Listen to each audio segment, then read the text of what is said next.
தமிழ் கடவுளான முருகப்பெருமான் பார்த்திங்களா, பல பேர்த்துக்குமே இஷ்ட தெய்வமாக இருக்கக்கூடியவர் தான். சுக்குக்கு மிஞ்சிய மருந்தும் இல்லை, சுப்பிரமணியக்கு மிஞ்ச தெய்வமும் இல்லை அப்படின்னு சொல்லுவாங்க. அப்படிப்பட்ட என்ன பிரச்சனை அப்படின்னாலுமே, என்ன வேண்டுதல் நிறைவேற வேணும் அப்படின்னாலுமே, கந்தனோட காலை பிடித்தாலே வந்த வினையுமே வருகின்ற வினையுமே ஓடிவிடுங்க. மேலுமே வேலை, தொழில், திருமணம், வேலைப்பேறு, மகப்பேறு, கடன், பண கஷ்டம், மன கஷ்டம், மனை மற்றும் வீடு தொடர்பான பிரச்சனை, நோய்கள், காரிய வெற்றி என எதை வேண்டினாலுமே விரதம் இருந்து முருகப்பெருமானை வழிபட்டாலுமே சகல நன்மைகளையுமே தரக்கூடியவர் தான் முருகப்பெருமான். இவரை யார் வேண்டுமானாலும் வழிபடலாங்க. ஆனால் ஒரு குறிப்பிட்ட சில பேர் முருகனை வழிபட்டை தொடர்ந்து செஞ்சீங்க அப்படின்னீங்களா, மற்றவங்களை விட இவங்களுக்கு அதிர்ஷ்டம் பெருகும். அப்படி யாரெல்லாம் முருகப்பெருமானை வழிபட்டால் அதிர்ஷ்டத்தை அதிகம் பெற முடியும் அப்படிங்கிறது மட்டும் இல்லாமல், நம்ம இந்த முருகப்பெருமானின் அருளை முழுமையாக பெற இன்று பார்த்திங்களா 6ஆம் நாள் சூரசம்ஹாரம் நடக்கும். இந்த அற்புதம் வாய்ந்த இந்த நாளில் நம்ம முருகப்பெருமானை எப்படி வழிபட வேணும் அப்படிங்கிறத பற்றி தான் இந்த பதிவின் மூலமாக நம்ம தொடர்ந்து பார்க்க போகிறோம். இந்த வீடியோ உங்களுக்கு யூஸ்ஃபுல்லாக இருக்கும். வீடியோவை ஸ்கிப் பண்ணாமல் முழுமையாக பாருங்கள். வீடியோ பிடிச்சிருந்தால் லைக் பண்ணுங்கள், கமெண்ட் பண்ணுங்கள், ஷேர் பண்ணுங்கள். நீங்கள் இதே போல் தகவல்களை தெரிஞ்சுக்கணும் அப்படின்னாலும் மறக்காமல் சப்ஸ்கிரைப் பண்ணிக்கோங்க. கூடவே இருக்க பெல் பட்டனையுமே ப்ரெஸ் பண்ணிட்டு வாங்க வீடியோக்குள்ளே போகலாம். வருடத்திற்கு ஒரு முறை வரக்கூடிய மிகவும் சக்தி வாய்ந்த விரதமாக முருகப்பெருமானோட கந்த சஷ்டி விரதம் திகழுதுங்க. இது தொடர்ச்சியாக 6 நாட்கள் இருக்க வேண்டிய விரதம் அப்படின்னாலும் ஒரு சிலரால் 6 நாட்களுமே இருக்க முடியலை. அப்படிங்கிற பட்சத்தில் 6ஆவது நாளான சூரசம்ஹார நாள் அன்னைக்கு முழுமையாக விரதம் இருந்து முருகப்பெருமானோட அருளை பெறுவாங்க. அப்படிப்பட்ட சிறப்பு மிகுந்த நாள் தாங்க இந்த 6ஆவது நாளான சூரசம்ஹார நாள். இன்னைக்கு முருகப்பெருமான வழிபாடு செய்யும் முறையை பற்றி தாங்க இந்த பதிவின் மூலமாக நம்ம தொடர்ந்து பார்க்க போகிறோம். வீடியோ உங்களுக்கு யூஸ்ஃபுல்லாக இருக்கும். கந்த சஷ்டி 6ஆம் நாள் வழிபாடு எப்படி செய்வது அப்படின்னா, கந்த சஷ்டி விரதத்தோட ஒவ்வொரு நாளுமே ரொம்ப ரொம்ப சிறப்பு மிகுந்த நாளுங்க. அப்படின்னா கூட மிக முக்கியமான சூரனை வதம் செஞ்ச நாளாக தான் கந்த சஷ்டி விரதத்தின் 6ஆவது நாளானது இருக்குது. அதனால தான் அந்த நாளை நாம் சூரசம்ஹார நாள் அப்படின்னு சொல்கிறோம். தொடர்ச்சியாக நம்ம 6 நாட்களுமே விரதம் இருக்க முடியாதவங்க கூட 6ஆவது நாளான சூரசம்ஹார நாளில் முருகப்பெருமான மனதார நினைத்து விரதம் இருந்து வழிபாடு செய்வதன் மூலம் அவங்களோட வாழ்க்கையில் சகல நன்மைகளுமே உண்டாகுங்க. இது அசைக்க முடியாத ஒரு நம்பிக்கைங்க. இந்த வழிபாட்டை அக்டோபர் மாதம் 27ஆம் தேதியான திங்கட்கிழமை இன்னைக்கு செய்ய வேணுங்க. திங்கட்கிழமை இன்னைக்கு பிரம்ம முகூர்த்த நேரத்திலேயே நீங்கள் எழுந்து சுத்தபத்தமாக குளித்து முடித்துவிட்டு வீட்டு பூஜை அறையில் முருகப்பெருமானுக்கு முன்பாக 6 நெய் தீபங்களை வடக்கு திசை பார்த்தவாறு ஏற்றி வைங்க. அதுக்கப்புறம் முருகப்பெருமானுக்கு நெய்வேத்தியமாக பால் அல்லது தண்ணீரை வைத்துவிட்டு ஓம் நமோ சரவண பவ ஓம் அப்படிங்கிற மந்திரத்தை நீங்கள் 108 முறை சொல்லி நீங்கள் விரதத்தை தொடங்க ஆரம்பிக்கலாம். அன்றைய தினம் பார்த்திங்களா, மாலை நேரத்தில் சூரசம்ஹாரமானது நடைபெறுங்க. சூரசம்ஹாரம் நடைபெற்றதுக்கு அப்புறம் விரதம் இருக்கிறவங்க குளித்து விட்டு பூஜை செய்ய வேணும் அப்படிங்கிறது ஒரு குறிப்பிடத்தக்க விஷயமாகவும் சொல்லப்படுது.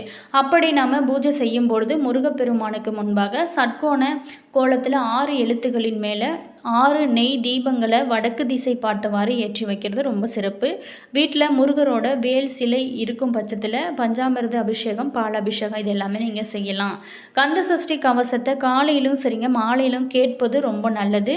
மேலுமே அன்றைய தினம் நம்மளால் எவ்வளவு சிறப்பாக முருகப்பெருமானுக்கு நெய்வேத்தியங்களை கொடுக்க முடியுமோ அந்த அளவுக்கு நீங்கள் படைக்கலாம். அவ்வளவு சிறப்பாக நம்மளால் முடிந்த அனைத்துமே சேர்ந்து வைத்து நீங்கள் வழிபாடு செய்யலாம். மாலை நேரத்திலும் ஓம் நமோ நாராயண சரவண பவ அப்படிங்கிற மந்திரத்தை நீங்கள் 108 முறை சொல்லி வாசனை மிகுந்த மலர்களால் முருகப்பெருமானுக்கு நீங்கள் அர்ச்சனை செய்யணுங்க. அர்ச்சனை நிறைவடைந்ததுக்கப்புறம் கற்பூர தீப தூப ஆராதனை இது எல்லாமே காட்டி வழிபாட்டை நீங்கள் விரதத்தையுமே நிறைவு செஞ்சு கொள்ளலாம். மேலுமே நீங்கள் அன்றைய தினம் பார்த்திங்களா மௌன விரதம் இருக்கிறது ரொம்ப சிறப்புங்க அப்படின்னு நினைக்கிறவங்க காலையில் அதிகாலை பிரம்ம முகூர்த்த நேரத்தில் நீங்கள் வழிபாட்டை செஞ்சு முடித்துவிட்டு மௌன விரதத்தை நீங்கள் தொடங்கி மாலையில் சூரசம்ஹாரம் நடைபெறந்ததுக்கப்புறம் வழிபாட்டை நீங்கள் செஞ்சு மௌன விரதத்தை நீங்கள் பூர்த்தி செஞ்சு கொள்ளலாங்க. இப்படி சூரசம்ஹார நாளில் மௌன விரதம் இருக்கிறவங்களுக்கு காரிய தடைகள் முற்றிலுமே நீங்குங்க. தொட்ட காரியங்களில் உங்களுக்கு வெற்றி மேலே வெற்றியாக கிடைக்கும். மன நிம்மதியுமே நிச்சயமாக கிடைக்குங்க. முருகப்பெருமானுக்கு உகந்த சூரசம்ஹார நாளில் முருகனை நம்ம எப்படி சூரனை வதம் செஞ்சு தேவர்களுக்கு மகிழ்ச்சி அளித்தாரோ அதே போல தாங்க நாமும் முருகப்பெருமான வழிபாடு செஞ்சு நம்மளுடைய கஷ்டங்கள் அனைத்துமே நீக்கி மகிழ்ச்சியுடன் வாழலாங்க.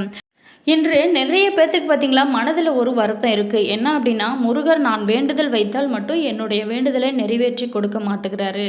பல வருடங்களாக முருகப்பெருமானை வழிபட்டு எனக்கு வாழ்க்கையில் கஷ்டம் மட்டும்தான் பின்தொடர்கிறது அப்படின்னு கவலைப்படுவாங்க நிறைய பேர். சில பேர் முருகனை கும்பிட்டு கும்பிட்டு நம்பிக்கை இழந்து முருகப்பெருமான் வழிபாட்டையே கைவிட்டிருப்பாங்க. அப்படி செய்யாதீங்க, ரொம்ப ரொம்ப தவறுங்க. முருகனை கும்பிட கும்பிட உங்களுக்கு சோதனை அதிகமாக வருது அப்படின்னா, இந்த சோதனைக்கு பின்னாடி உங்களுக்கு ஒரு சாதனை காத்து கொண்டிருக்கிறது அப்படின்னு தான் அர்த்தங்க. பக்தர்களை முருகப்பெருமான் சோதிப்பான், ஆனால் நிச்சயம் கைவிட மாட்டாங்க. நிறைவேற வேண்டுதல்கள் நிறைவேற எளிமையான ஒரு முருகர் வழிபாட்டையும் நம்ம தொடர்ந்து பார்க்கலாங்க.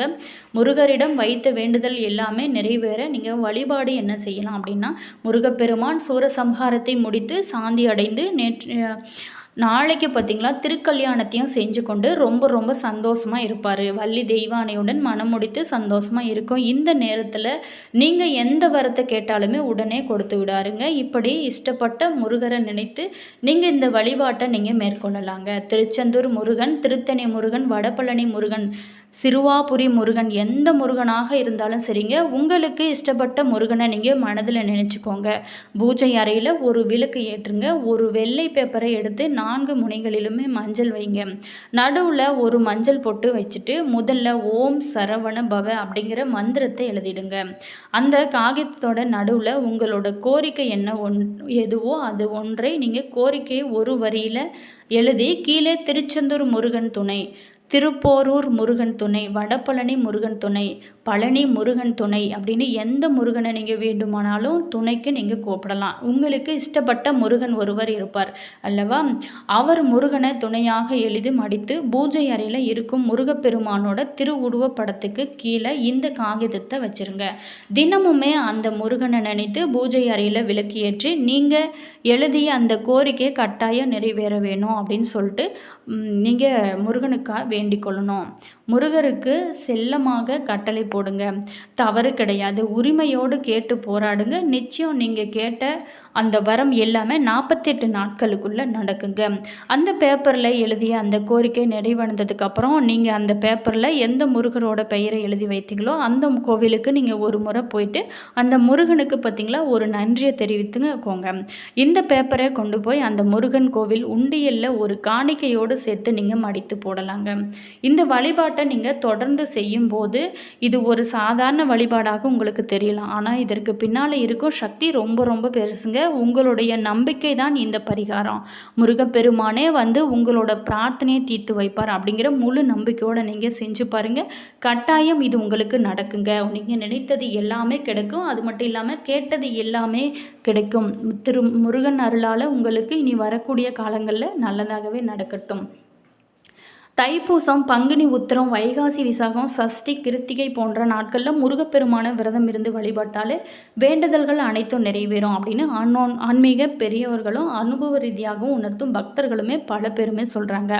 ஆனால் ஒரு குறிப்பிட்ட முறையில் முருகப்பெருமானை வழிபட்டாலே அதிர்ஷ்டம் பெருகி கொண்டே இருக்கும். முருகனுக்குரிய மந்திரங்களை நீங்கள் தொடர்ந்து உச்சரித்து வந்தாலே வேண்டிய வரங்கள் மட்டுமல்லங்க, முருகப்பெருமானையே நேரில் காணும் பெரும் பாக்கியமே கிடைக்கும். அதோட முக்தியும் கிடைக்கும் என ஆன்மீக ஆன்றோர்களுமே சொல்லியிருக்காங்க. அப்படிப்பட்ட வேண்டுதல்கள் எல்லாமே நாம் நிறைவேற முருகன் வழிபாடு எப்படி செய்வது? தமிழ் கடவுளான முருகப்பெருமான் பல பேருக்குமே இஷ்ட தெய்வமாக இருக்கக்கூடியவர். சுக்குக்கு மிஞ்சிய மருந்தும் இல்லை, சுப்பிரமணிக்கு மிஞ்சிய தெய்வமும் இல்லை அப்படின்னு சொல்லியிருப்பதை நம்ம கேள்விப்பட்டிருப்போம். அப்படி என்ன பிரச்சனை, எத்தனை பிரச்சனை வந்தாலுமே, என்ன வேண்டுதல் நிறைவேற வேணும் அப்படின்னாலுமே, கந்தனோட காலை பிடித்தாலுமே அது வந்த வினையும் வருகின்ற வினையுமே ஓடிவிடுங்க. வேலை கிடைக்கல அப்படின்னு நிறைய பேர் ஃபீல் பண்ணுவீங்க. அப்படிப்பட்டவங்க முருகன் வழிபாடு செய்யலாங்க. திருமணம், குழந்தை பேர், கடன், பண கஷ்டம், மன கஷ்டம், மனை வீடு தொடர்பான பிரச்சனைகள், நோய்கள், காரிய வெற்றி என எதை வேண்டினாலுமே விரதம் இருந்து முருகப்பெருமான நீங்கள் இந்த ஒரு நாளில் சூரசம்ஹாரம் நடக்கக்கூடிய 27/10/2025 இன்று பார்த்தீங்களா நீங்கள் வழிபட்டீங்க அப்படின்னா கட்டாயம் கிடைக்குங்க. இவரை யார் வேண்டுமானாலும் வழிபடலாங்க. ஆனால் குறிப்பிட்ட முருகன் முழு மனதோடு முழு நம்பிக்கையோடு நீங்கள் விரதம் இருந்து முருகப்பெருமானை வழிபட்டு வாங்க. நிச்சயம் உங்களுக்கு நல்லதே நடக்கும். என்ன நண்பர்களே, இந்த வீடியோவில் முருகன் அருளால் நமக்கு எப்படிப்பட்ட பிரச்சனைகள்லாம் தீரும், இந்த முருகனுக்கு விரதம் இருக்க இந்த 48 நாட்கள் என்னால் தொடர்ந்து விரதம் இருக்க முடியாது அப்படிங்கிறவங்க கூட இந்த ஒரு நாளில் முருகப்பெருமானை எப்படி வழிபட்டால் முழு பலனும் கிடைக்கும் அப்படிங்கிறத பற்றி பார்த்தோம். இந்த வீடியோ உங்களுக்கு பிடிச்சிருக்கும் அப்படின்னு நினைக்கிறேன். வீடியோ பிடிச்சிருந்தா லைக் பண்ணுங்கள், கமெண்ட் பண்ணுங்கள், ஷேர் பண்ணுங்கள். நீங்கள் இப்போ தான் நம்ம சேனலை ஃபர்ஸ்ட் டைமாக பார்க்குறீங்க அப்படின்னாலும் மறக்காமல் சப்ஸ்கிரைப் பண்ணிக்கோங்க. கூடவே இருக்க பெல் பட்டனையுமே ப்ரெஸ் பண்ணிக்கோங்க. அப்போ தான் நாங்கள் போடுற ஒவ்வொரு வீடியோவுமே உடனுக்குடன் நோட்டிஃபிகேஷனாக வந்து சென்றடையும். All viewers, thank you.